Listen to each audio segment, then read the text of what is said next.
No, it's amazing to me if you just dig in a little bit. Now we have the internet. I used to go to seminary library and get the same kind of stuff. A lot of times, though, it would be an elsewhere seminary, and then we'd have to wait 30 days or more to get the account, the book sent to me, and I could look at it. Anyway, the long day of Joshua. One of the evidences for the historicity of the long day recorded in the Joshua 10:13 and reiterated in Habakkuk 3:11 lies in a large body of traditions from many parts of the world, according to which there was a long day, or night, or evening, depending upon the location, at about the same time that Joshua lived. David Nelson dramatically informs us of this fact as follows. Chinese history speaks of Yao, their king, declaring that in his reign the sun stood so long above the horizon that it was feared the world would have been set on fire, and fixes the reign of Yao at a given date, which corresponds with the age of Joshua the son of Nun. The Latin poet Ovid amuses the schoolboy greatly in his fanciful narrative of Phaeton's chariot. This heathen author tells us that a day was once lost, and that the earth was in great danger from the intense heat of an unusual sun.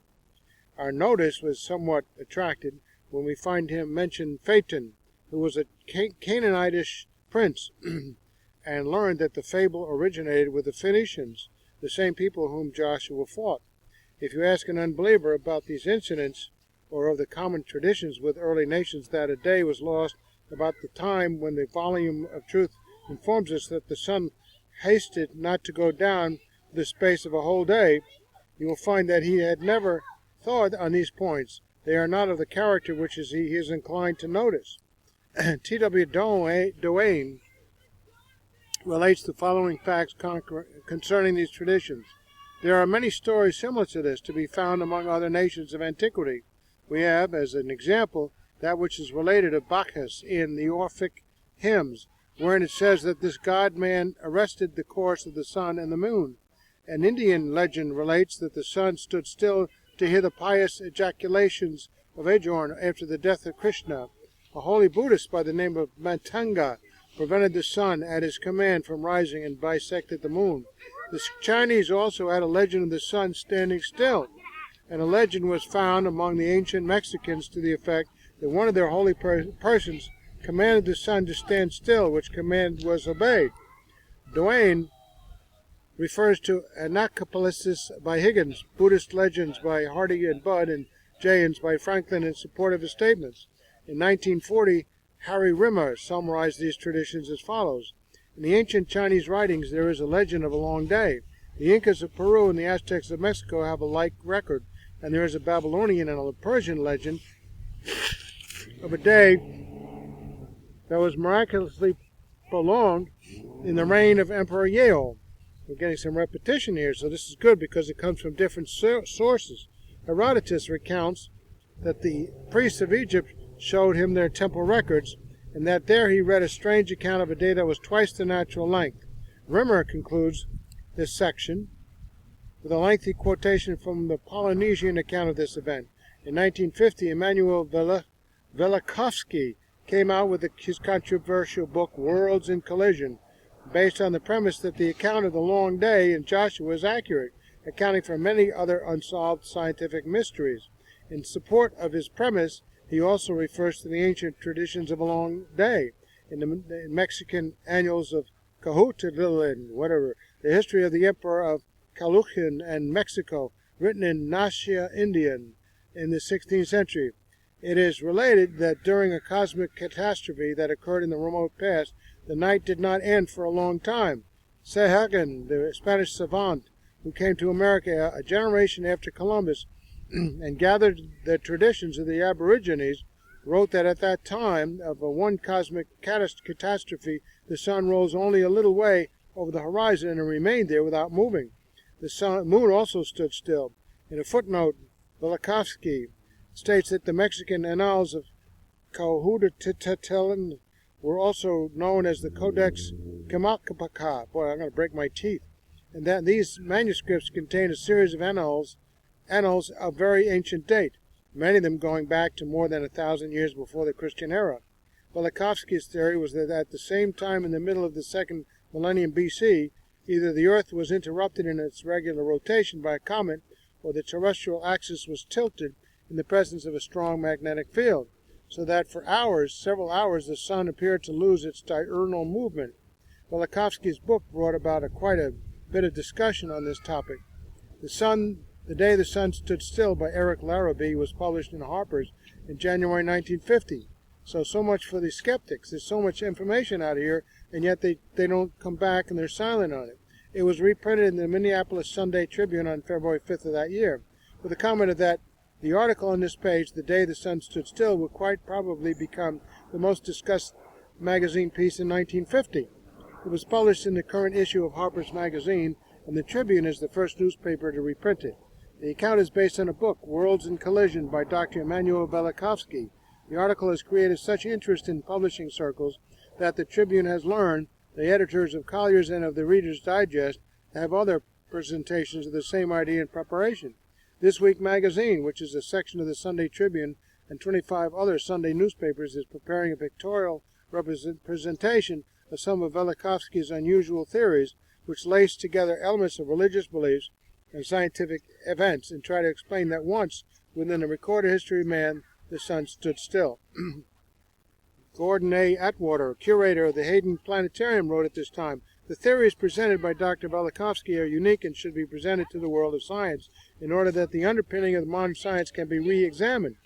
I believe the author has done an outstanding job." Another tradition of the trustworthiness of Joshua 10:13 can be found in Astronomical Data. Wow, here goes. It appears that one full day is missing in our astronomical calculations.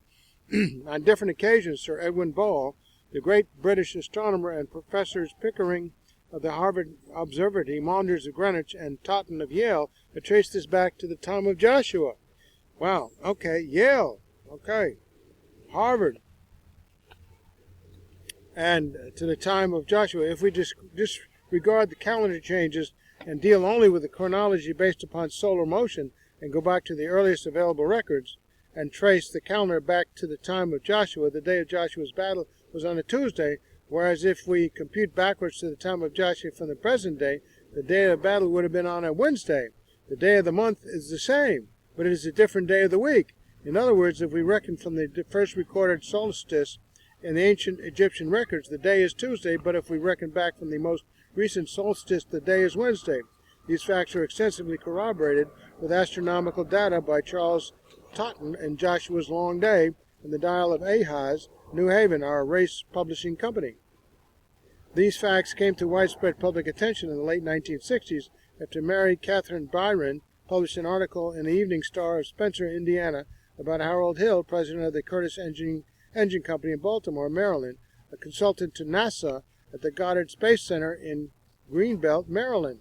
According to the article, computer calculations bearing upon the positions of the sun, moon, and planets were not coming out properly.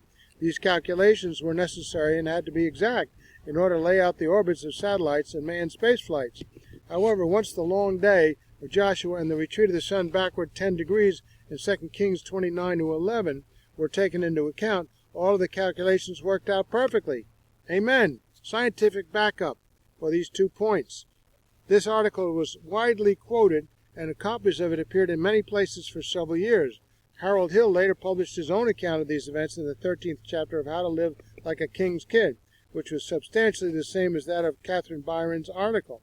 In his account, he wrote, "Later, someone sent me a clipping, saying I admitted the whole thing was a hoax. Shortly thereafter, numerous religious magazines, some of them Christian, began repeating the false retraction and apologizing for their original participation in the rerun of the article. Not one of them ever checked with me as to the truth or error of the article as originally published." See? All the accusations come out without backup. Now we Christians have to turn around and find evidence. For the record, the report is true, the retraction false. The whole sequence of events has demonstrated to me how prone even Christians are to believe a lie instead of the truth. In an appendix to this chapter, Hill published a review of Totten's book written by Westberg, who stated, "While Mr. Totten suggests an intervening comet perhaps caused the slow day by cutting off actinic rays," whatever those are, "I feel a more realistic theory is to examine the possibility of a huge meteor or asteroid plunging into the Earth's mantle, slowing it down about 1 revolution while the inner molten core continued to rotate and eventually pull the mental backed in speed. That's sheer conjecture, but Mr. Totten recounted how Newton demonstrated how the Earth could be suddenly slowed down without appreciable shock to people. I've examined several maps of the Pacific Ocean which lend support to this theory. The October 1969 map in National Geographic magazine shows a large sink area between Hawaii and the Philippines with long fracture lines in the ocean bottom radiating outward to the continents. The effect of such a crash would be a maximum there at the equator on slowing the Earth and would result in huge tidal waves, which might help explain Dr. Northrop's studies on California's sand deposits. The size of the asteroid needed to slow down the Earth one revolution could be calculated if mantle thickness were known, and it could have been as large as Ceres, 480 miles in diameter. Of course, that might have got a lot more catastrophic events throughout the world, so I don't know. Maybe it's just supernaturally superintended by God. So we have some footnotes here about the different readings. Look how corroborated it is. So, what a great thing to investigate. How excited I am that those two things, the Hezekiah and then the day, the long day, so that the battle could be won by Joshua. Okay, more in this next time.